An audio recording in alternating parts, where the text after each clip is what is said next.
Hello students, I am Rashmi Kashyap, teaching you paper 4th 5th pedagogy of physical science and life science. आज का हमारा topic है give the classification of different teaching ads used in teaching of physical science, life science and give their importance also. भौतिक विज्ञान या जीव विज्ञान शिक्षण में विभिन्न शिक्षण सहायक सामग्री का वर्गीकरण कीजिए और इनका महत्व बताइए. बच्चों में सीखने की परिस्थितियों को अधिक प्रभावशाली बनाने के लिए हम टीचिंग एड का यूज़ करते हैं. सीखने या अधिगम की परिस्थितियों को उत्पन्न करने के लिए शिक्षक क्या करता है, बहुत प्लानिंग करता है, अनेक आइडियाज़ लगाता है ताकि क्लास के अंदर जो बच्चों को वो शिक्षा देने जा रहा है तो उसका मोटिव सक्सेसफुल हो.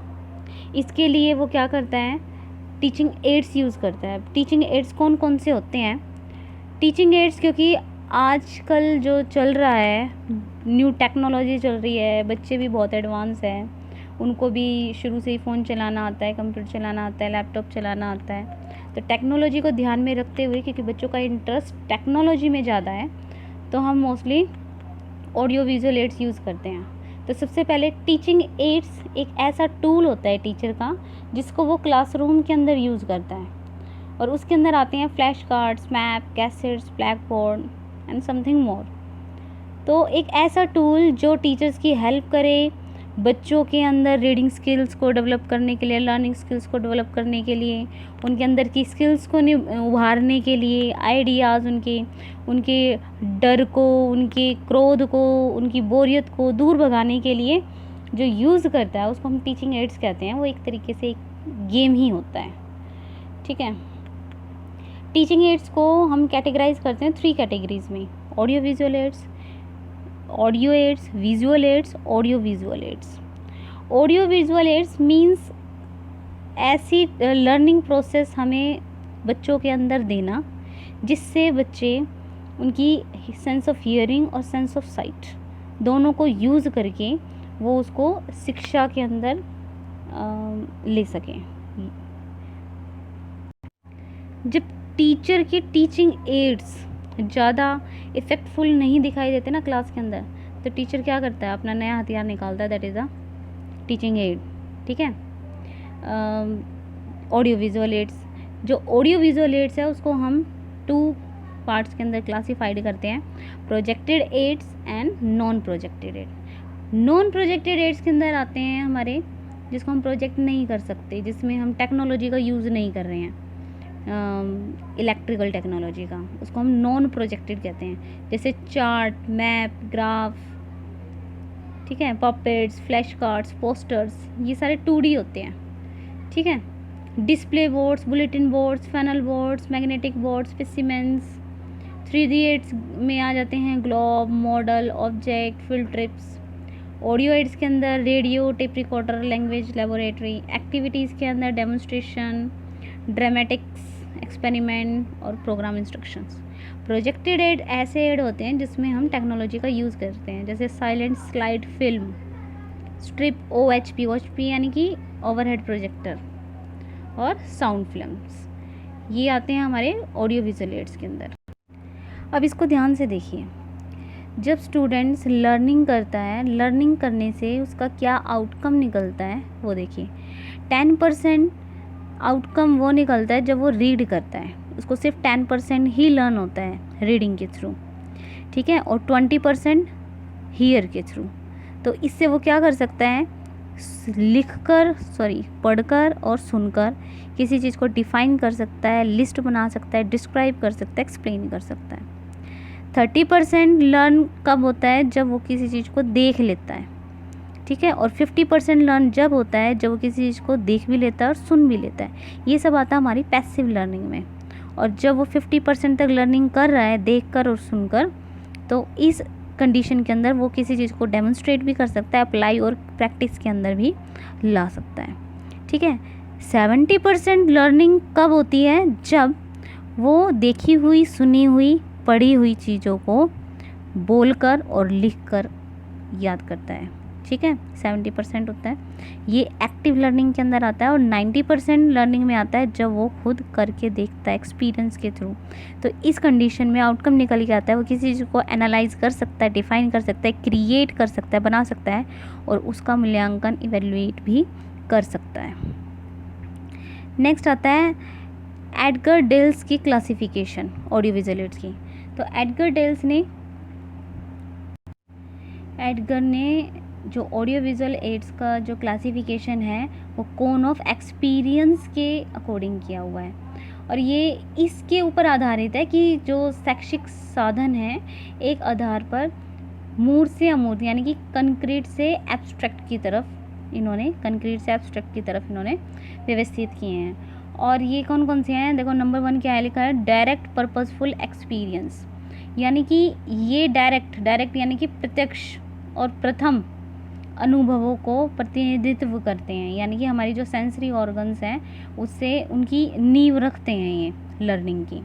दूसरा है कॉन्ट्राइव्ड एक्सपीरियंस, इस यानी कि आभास अनुभव, इसमें ये अनुभव उस वास्तविकता और परिस्थितियों को प्रस्तुत करते हैं जो बहुत ही छोटी, बड़ी और जटिल होने के कारण देखी नहीं जा सकती। ठीक है, इस प्रकार जैसे ये लगा लो अनुभव मॉडल, ठीक है, आपस में आदान प्रदान करना। तीसरा है ड्रामेटाइज्ड एक्सपीरियंस, इसमें क्या होता है, इसमें विचारों और घटनाओं के संबंधित अनुभव प्राप्त किए जाते हैं। फोर्थ है डेमोन्स्ट्रेशन, यानी कि किसी भी फैक्ट हो, थॉट हो, कोई भी प्रोसेस हो, ठीक है, उसकी दृश्य की, देखे हुए की, देखकर उसकी व्याख्या करना। फील्ड ट्रिप्स, इसमें जो प्रत्यक्ष डायरेक्ट जो लर्निंग्स होती है बच्चों को उसका एक्सपीरियंस प्राप्त होता है। फिर होता है एग्जीबिशन में पिक्चर, फोटोकॉपी, आर्ट, पोस्टर, इन सभी की जो भी एग्जिबिट किया जाता है, प्रदर्शनी लगाई जाती है, उससे बच्चों को ज्ञान प्राप्त होता है। फिर है इसमें टेलीविज़न लिखा हुआ है, ढंग से दिखाई नहीं दे रहा है। ये साधन वास्तविकता को प्रभावशाली ढंग से प्रस्तुत करते हैं। हम टेलीविज़न में रियल फ़ोटोज़ देख लेते हैं, लाइव देख लेते हैं, ठीक है, इससे लर्निंग होती है। फिर है मोशन पिक्चर, इसकी सहायता से जो पाठ्य सामग्री है उसको और भी अच्छी, रोचक और प्रभावपूर्ण तरीके से प्रस्तुत किया जाता है। नेक्स्ट है रिकॉर्डिंग रेडियो और स्टिल पिक्चर, ये हमें बहुत सारी इन्फॉर्मेशंस देते हैं जो किसी भी जो इलिटरेट व्यक्ति है वो आसानी से समझ सकता है। ठीक है, नेक्स्ट है विजुअल सिंबल्स, ये वस्तुओं का वास्तविक रूप प्रदर्शित करते हैं, जैसे चार्ट हो गया, चित्र हो गया, ब्लैक बोर्ड हो गया, पैनल बोर्ड हो गया, ये सारे क्या हैं, विजुअल सिंबल्स हैं। और लास्ट है वर्बल सिंबल्स, यानी कि हम टॉप पे पहुंच गए हैं। ये क्या होते हैं, इनका कोई देखने का संकेत नहीं होता, यानी कि हम इसको देख नहीं सकते हैं, ये सिर्फ हम बोलकर और लिखकर ही अनुभव किए जा सकते हैं। ये एडगर ने अपनी क्लासिफिकेशन दी थी ऑडियो विजुअल एड्स की। इसकी ज़रूरत क्या है और इसकी इम्पोर्टेंस क्या है। नंबर 1, एक तो इसकी क्लैरिटी, बच्चों को एक क्लियर पिक्चर मिल जाती है कि बच्चे एक्चुअली में क्या लर्निंग कर रहे हैं, ठीक है, उनको किस टॉपिक के बारे में पढ़ाया जा रहा है। बच्चों का अटेंशन बढ़ता है और उनका इंटरेस्ट डेवलप हो जाता है। बच्चे मोटिवेट होते हैं लर्निंग के लिए, किसी भी विषय को पढ़ने के लिए। इसमें सबसे ज़्यादा सेंस का यूज़ होता है और टाइम भी बचता है और पावर भी बचती है टीचर की। फिक्स होता है और इसमें नॉलेज को हम रिकॉल कर सकते हैं, रिवाइज कर सकते हैं। हर एक इंडिविजुअल को की नीड्स को मीट करता है ये टीचिंग एड्स। इनकरेज करता है एक्टिविटी को, इसमें बहुत सारी वैरायटी होती है, साइंटिफिक एटीट्यूड इसमें डेवलप होता है, डायरेक्ट एक्सपीरियंस मिलता है स्टूडेंट्स को, और प्रमोट होते हैं बच्चे इंटरनेशनल अंडरस्टैंडिंग के लिए। इसके principle of selection and effectiveness in use, क्या सिलेक्शन होना चाहिए, किस चीज़ को देखकर हमें टीचिंग एड्स को यूज़ करना चाहिए, सेलेक्ट करना चाहिए। तो एजुकेशनल वैल्यू, ऐसे टीचिंग एड होना चाहिए जो एजुकेट कर सके बच्चों को, रियल ऑब्जेक्टिव्स सेट कर सके, प्यूपिल सेंटर्ड होने चाहिए, जो बाल केंद्रित हो, इंटरेस्टेड हो, मोटिवेट करें, सिंपल हो, समझ में आए, रिलेवेंस और सूटेबल हों, एक्यूरेट बने हों, एनकरेज करें, वेल प्रिपेयर्ड हों। ज़्यादा टीचिंग एड की ज़रूरत नहीं करनी चाहिए टीचिंग के अंदर।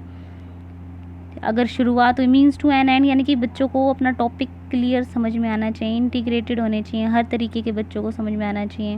And availability of resources, size of classroom class के अकॉर्डिंग, फाइनेंशियल ज़्यादा कॉस्टली नहीं होने चाहिए, फैसिलिटी होनी चाहिए और एक्सपीरियंस टीचर होने चाहिए इनको करवाने के लिए। प्रिंसिपल ऑफ यूज़ में प्रिपरेशन, अवेयरनेस, टीचर्स प्रिपरेशन और स्टूडेंट पार्टी। प्रिपेयर किसकी प्रिपेयर, यानी कि अवेयरनेस, क्या अवेयर करना चाहते हैं आप स्टूडेंट्स को। टीचर्स की फुल प्रिपरेशन होनी चाहिए जब वो टीचिंग एड को यूज़ कर रहा है, और स्टूडेंट का पार्टिसिपेशन भी होना चाहिए। प्रॉपर प्रेजेंटेशन होनी चाहिए, हैंडलिंग आनी चाहिए, चेक्ड होना चाहिए, टाइमली प्रेजेंट होना चाहिए और डिस्ट्रैक्शन नहीं होनी चाहिए। प्रोटेक्शन और प्रिजर्वेशन होनी चाहिए टीचिंग एड्स की, एक्टिव होने चाहिए और उनको हम इवेलुएट कर सकें। टीचिंग एड्स के अंदर आ जाते हैं चार्ट्स, और चार्ट्स डिफरेंट तरीके के होते हैं। Useful way to present and display information of instructions specially in the classroom और other educational situation. It can range in the size from a large wall chart to a single piece of paper. बड़े से बड़ा भी हो सकता है, छोटे से छोटा भी हो सकता है। इसको हम विजुअल सिंबल्स में हम यूज़ करते हैं, ठीक है। कई तरीके के चार्ट होते हैं, picture type chart, time chart, table chart, graphic chart, floor chart, tree chart, pie chart. Flash cards आ जाते हैं, जो हम बच्चों को छोटे छोटे फ्लैश कार्ड्स दिखाते हैं क्लासरूम के अंदर। फ्लिप चार्ट्स आ जाते हैं टीचिंग एड्स के अंदर। Flannel boards, models,